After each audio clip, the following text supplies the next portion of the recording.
But do you think at this point, as of February 2024, he has the latitude, the freedom to speak with you or your government directly about putting an end to this, which clearly isn't helping his country or the world?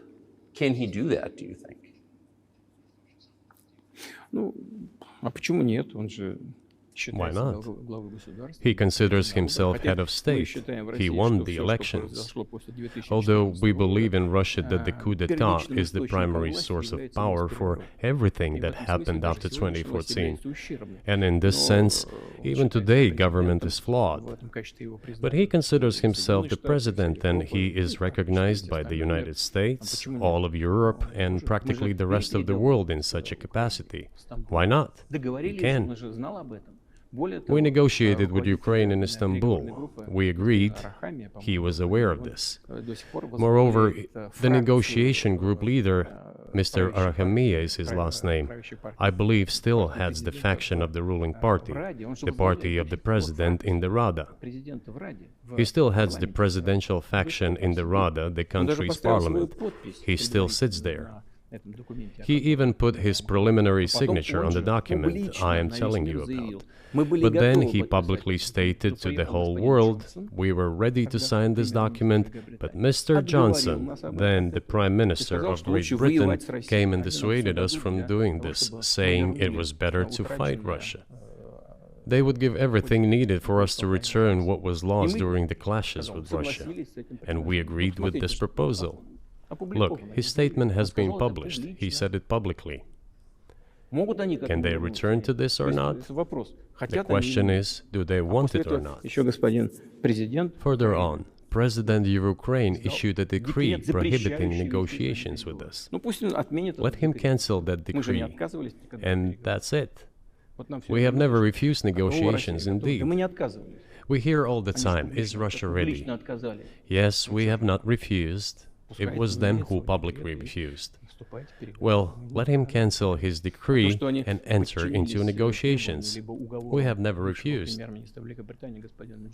And the fact that they obeyed the demand or persuasion of Mr. Johnson, the former Prime Minister of Great Britain, seems ridiculous and very sad to me. Because, as Mr. Arahamiya put it, we could have stopped those hostilities with war a year and a half ago already. But the British persuaded us and we refused this. Where is Mr. Johnson now? And the war continues. That's a good question. Where do you think he is and why did he do that?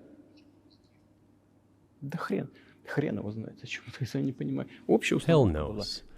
I don't understand it myself. There was a general starting point. For some reason, everyone had the illusion that Russia could be defeated on the battlefield. Because of arrogance, because of a pure heart, but not because of a great mind. You've described the connection between Russia and Ukraine. You've described Russia itself a couple of times as orthodox. That's central to your understanding of Russia. You've said you're orthodox. What does that mean for you? You're a Christian leader by your own description. So what effect does that have on you?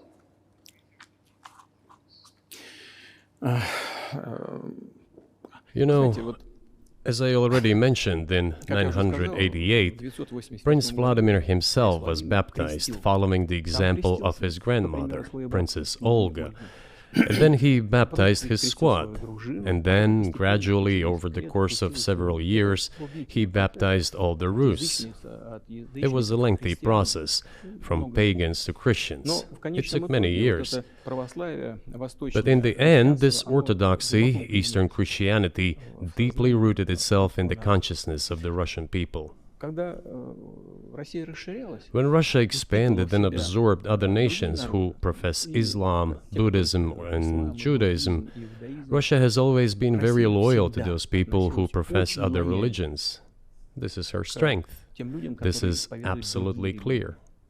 And the fact is that the main postulates, main values are very similar, not to say the same, in all world religions I've just mentioned, and which are the traditional religions of the Russian Federation, Russia. By the way, Russian authorities were always very careful about the culture and religion of those people who came into the Russian Empire. This, in my opinion, forms the basis of both security and stability of the Russian statehood. All the peoples inhabiting Russia basically consider it their motherhood. If, say, people move over to you or to Europe from Latin America, an even clearer and more understandable example, people come, but yet they have come to you or to European countries from their historical homeland. And people who profess different religions in Russia consider Russia their motherland. They have no other motherland. We are together. This is one big family. And our traditional values are very similar. I've just mentioned one big family, but everyone has her own family. And this is the basis of our society.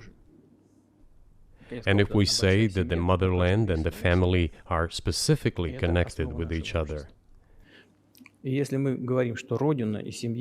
is indeed the case, since it is impossible to ensure a normal future for our children and our families unless we ensure a normal, sustainable future for the entire country, for the motherland. That is why patriotic sentiment is so strong in Russia. But can I say that the one way in which the religions are different is that Christianity is specifically a nonviolent religion.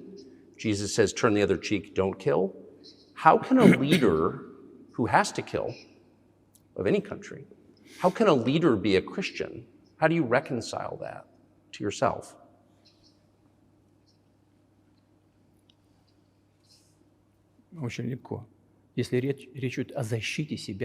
It is very easy when it comes to protecting oneself and one's family, one's homeland. We won't attack anyone. When did the developments in Ukraine start? Since the coup d'etat and the hostilities in Donbass began, that's when they started. And we're protecting our people, ourselves, our homeland, and our future. As for religion in general, you know, it's not about external manifestations. It's not about going to church every day or banging your head on the floor. It is in the heart. And our culture is so human-oriented. Dostoevsky, who was very well known in the West and the genius of Russian culture, Russian literature, spoke a lot about this, about the Russian soul.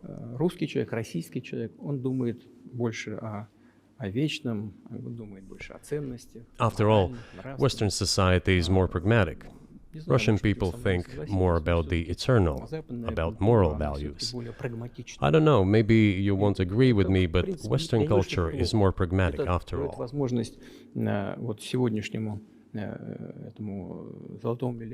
I'm not saying this is bad. It makes it possible for today's golden billion to achieve good success in production, even in science and so on. There's nothing wrong with that.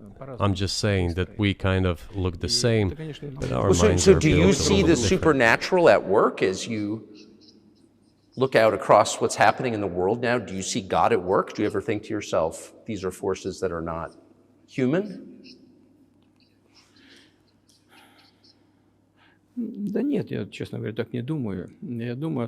No, to be honest, I don't think so.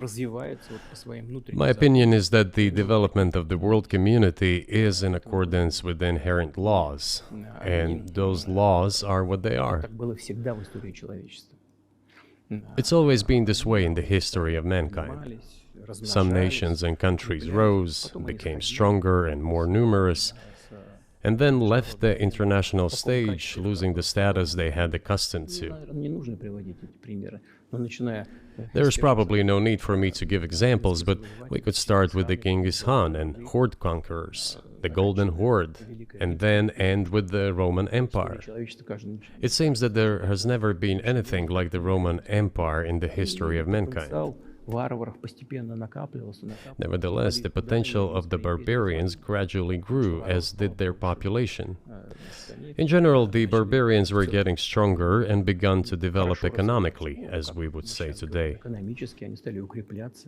This eventually led to the collapse of the Roman Empire and the regime imposed by the Romans. However, it took 5 centuries for the Roman Empire to fall apart. The difference with what is happening now is that all the processes of change are happening at a much faster pace than in Roman times. So when does the AI empire start, do you think?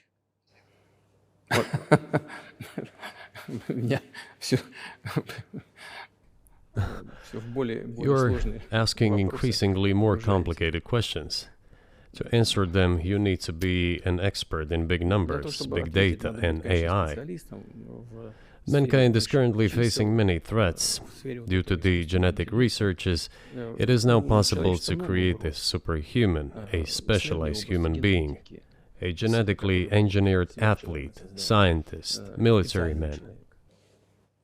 There are reports that Elon Musk has already had a chip implanted in the human brain in the USA. What do you think of that? Well, I think there's no stopping Elon Musk. He will do as he sees fit. Nevertheless, you need to find some common ground with him, search for ways to persuade him. I think he's a smart person, I truly believe he is. So you need to reach an agreement with him because this process needs to be formalized and subjected to certain rules.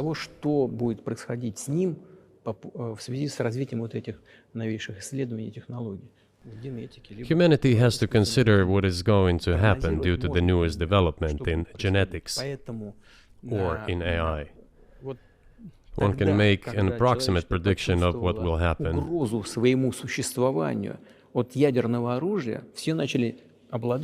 Once mankind felt an existential threat coming from nuclear weapons, all nuclear nations began to come to terms with one another since they realized the negligent use of nuclear weaponry could drive humanity to extinction. It is impossible to stop research in genetics or AI today, just as it was impossible to stop the use of gunpowder back in the day. But as soon as we realize that the threat comes from unbridled and uncontrolled development of AI, or genetics, or any other field, the time will come to reach an international agreement on how to regulate these things. I appreciate all the time you've given us. I just got to ask you one last question, and that's about someone who's very famous in the United States, probably not here, Evan Gershkovich, who's the Wall Street Journal reporter. He's 32, and he's been in prison for almost a year. This is a huge story in the United States, and I just want to ask you directly, without getting into the details of it or your version of what happened, if as a sign of your decency, you would be willing to release him to us and we'll bring him back to the United States.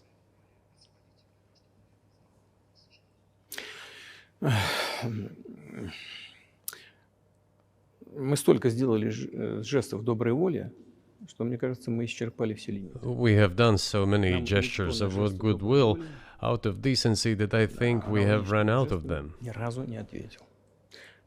We have never seen anyone reciprocate to us in a similar manner. However, in theory, we can say that we do not rule out that we can do that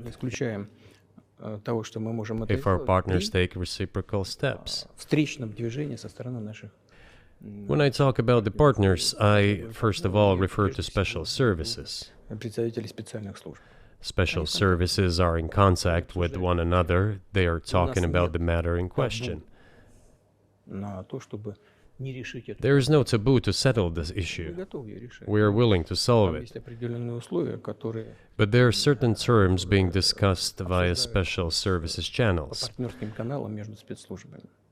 I believe an agreement can be reached. So typically, I mean, this stuff has happened for obviously centuries. one country catches another spy within its borders, it trades it for one of its own intel guys in another country. I think what makes, and it's not my business, but what makes this different is the guy's obviously not a spy, he's a kid. And maybe he was breaking your law in some way, but he's not a super spy, and everybody knows that. And he's being held hostage in exchange, which is true. With respect, it's true, and everyone knows it's true. So maybe he's in a different category. Maybe it's not fair to ask for somebody else in exchange for letting him out. Maybe it degrades Russia to do that. Вы знаете, можно как угодно говорить, что такое шпион, что не шпион. You know, you can give different interpretations to what constitutes a spy, but there are certain things provided by law. If a person gets secret information and does that in conspiratorial manner, then this is qualified as espionage. And that is exactly what he was doing. He was receiving classified, confidential information, and he did it covertly. Maybe he did that out of carelessness or his own initiative. Considering the sheer fact, this is qualified as espionage. The fact has been proven, as he was caught red-handed when he was receiving this information.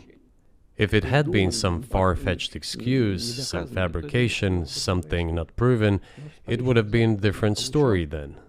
But he was caught red-handed when he was secretly getting confidential information. What is it then? But are you suggesting that he was working for the US government or NATO, or he was just a reporter who was given material he wasn't supposed to have? Those seem like very different things. Я не знаю, на кого он работал. Но повторяю еще раз. I don't know who he was working for, but I would like to reiterate that getting classified information in secret is called espionage, and he was working for the US Special Services, some other agencies. I don't think he was working for Monaco, as Monaco is hardly interested in getting that information. It is up to special services to come to an agreement. Some groundwork has been laid. There are people who, in our view, are not connected with special services. Let me tell you a story about a person serving a sentence in an allied country of the US. That person, due to patriotic sentiments, eliminated a bandit in one of the European capitals. During the events in the Caucasus, do you know what he was doing? I don't want to say that, but I will do it anyway. He was laying our soldiers, taken prisoner, on the road and then drove his car over their heads. What kind of person is that?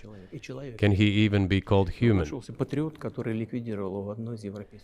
there was a patriot who eliminated him in one of the European capitals. Whether he did it of his own volition or not, that is a different question. Yeah, but Evan Gershkovich didn't do that. I mean, that's a completely different. I mean, this is a 32-year-old newspaper reporter. He committed something different. He's not just a journalist. I reiterate, he's a journalist who was secretly getting confidential information. Yes, it is different, but still, I'm talking about other people who are essentially controlled by the US authorities, wherever they are serving a sentence. There is an ongoing dialogue between the special services. This has to be resolved in a calm, responsible, and professional manner. They are keeping in touch, so let them do their work. I do not rule out that the person you refer to, Mr. Gershkovich, may return to his motherland. By the end of the day, it does not make any sense to keep him in prison in Russia.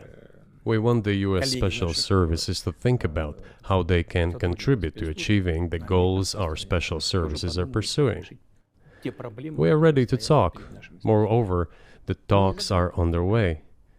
And there have been many successful examples of these talks crowned with success. Probably this is going to be crowned with success as well. But we have to come to an agreement. I hope you let him out. Mr. President, thank you. I also want him to return to his homeland at last. I'm absolutely sincere. But let me say once again, the dialogue continues. The more public we render things of this nature, the more difficult it becomes to resolve them. Everything has to be done in calm manner. I wonder if that's true with the war, though, also. I mean, I guess I want to ask one more question, which is, and maybe you don't want to say so for strategic reasons, but are you worried that what's happening in Ukraine could lead to something much larger and much more horrible? And how motivated are you just to call the US government and say, let's come to terms?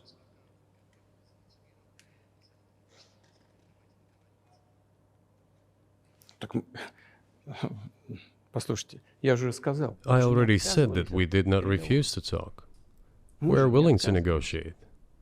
It is the Western side, and Ukraine is obviously a satellite state of the US. It is evident. I do not want you to take it as if I'm looking for a strong word or an insult, but we both understand what is happening. The financial support, 72 billion US dollars, was provided. Germany ranks second, then other European countries come. Dozens of billions of US dollars are going to Ukraine. There's a huge influx of weapons. In this case, you should tell the current Ukrainian leadership to stop and come to negotiating table, rescind this absurd decree. We did not refuse.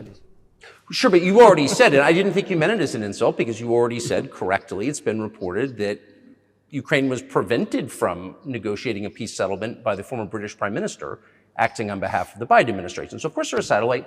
Big countries control small countries. That's not new. And that's why I asked about dealing directly with the Biden administration, which is making these decisions, not President Zelensky of Ukraine. Если администрация Зеленского на Украине отказалась от переговоров, well, if the Zelensky administration in Ukraine refused to negotiate, I assume they did it under the instruction from Washington. If Washington believes it to be the wrong decision, let it abandon it. Let it find a delicate excuse so that no one is insulted. Let it come up with a way out. It was not us who made this decision, it was them. So let them go back on it. That is it. However, they made the wrong decision, and now we have to look for a way out of the situation to correct their mistakes. They did it, so let them correct it themselves. We support this. So I just want to make sure I'm not misunderstanding what you're saying. I don't think that I am. I think you're saying you want a negotiated settlement to what's happening in Ukraine.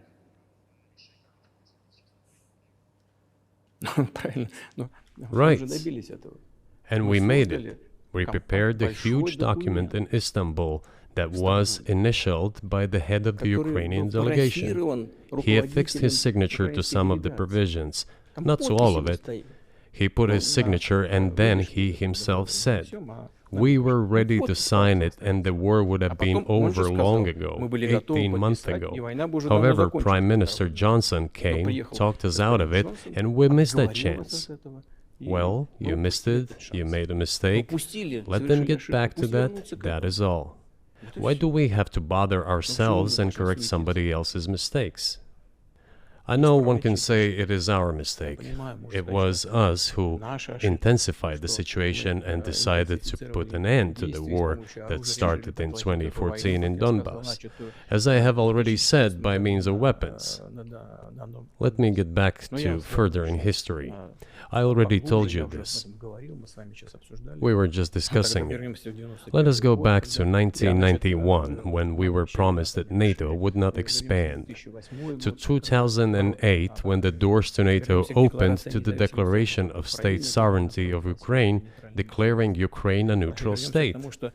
Let us go back to the fact that NATO and US military bases started to appear on the territory of Ukraine, creating threats to us. Let us go back to coup d'etat in Ukraine in 2014. It is pointless though, isn't it? We may go back and forth endlessly, but they stopped negotiations. Is it a mistake? Yes. Correct it. We are ready. What else is needed? Do you think it's too humiliating at this point for NATO to accept Russian control of what was 2 years ago Ukrainian territory? Я же сказал. I said let them think how to do it with dignity. There are options if there is a will. Варианты есть. Но если желание. Up until now, there has been the uproar and screaming about inflicting a strategic defeat on Russia on the battlefield. Стратегического поражения России, поражения. Now they are apparently coming to realize that it is difficult to achieve, if possible at all. In my opinion, it is impossible by definition. It is never going to happen. It seems to me that now those who are in power in the West have come to realize this as well. If so, if the realization has set in, they have to think what to do next. We are ready for this dialogue. Would you be willing to say, congratulations, NATO, you won, and just keep the situation where it is now? Ну, вы знаете, это предмет переговоров. You know, it is a subject matter for the negotiations. No one is willing to conduct, or, to put it more accurately, Точнее сказать, хотят. they are willing but do not know how to do it. Я не только вижу, I know they want я to. знаю, что. It is not just I see it, but I know they do want it. But they are struggling to understand how to do it. They have driven the situation to the point where we are at. It is not us who have done that. It is our partners, opponents who have done that. Well, now let them think how to reverse the situation. We're not against it. It would be funny if it were not so sad. Да, было бы смешно, если бы не было так грустно.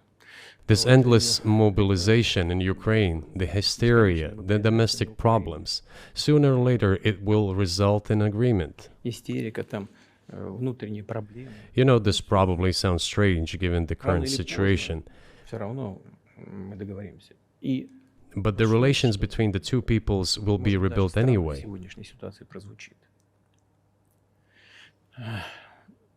It will take a lot of time, but they will heal. Между народами восстановится. Потребуется много времени. I'll give you very unusual examples. Совсем приведу вам необычный пример. There is a combat encounter on the battlefield. Here's a specific example. Ukrainian soldiers got encircled. This is an example from real life. Our soldiers were shouting to them, "There is no chance. Surrender yourselves. Come out and you will be alive." Наши солдаты им кричат. Suddenly, the Ukrainian soldiers were screaming from there in Russian, perfect Russian, saying, "Russians, do not surrender." And all of them И perished. не сдаются. They still identified themselves as Russian. Они до сих пор русскими себя ощущают. В этом смысле то, что What is happening is, to a certain extent, an element of a civil war. Everyone in the West thinks that the Russian people have been split by hostilities forever. растащили. No, they will be reunited. Нет, The unity is still there. воссоединение произойдет. Оно никуда и не делось. Why are the Ukrainian authorities dismantling the Ukrainian Orthodox Church? Русскую православную церковь. Because it brings together not only the territory, Меняет ни территорию. it brings together our souls. И никто No one will be able to separate the soul.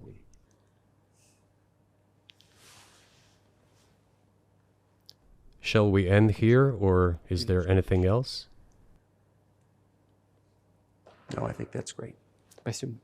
Thank you, Mr. President. Free speech is bigger than any one person or any one organization. Societies are defined by what they will not permit. What we're watching is the total inversion of virtue.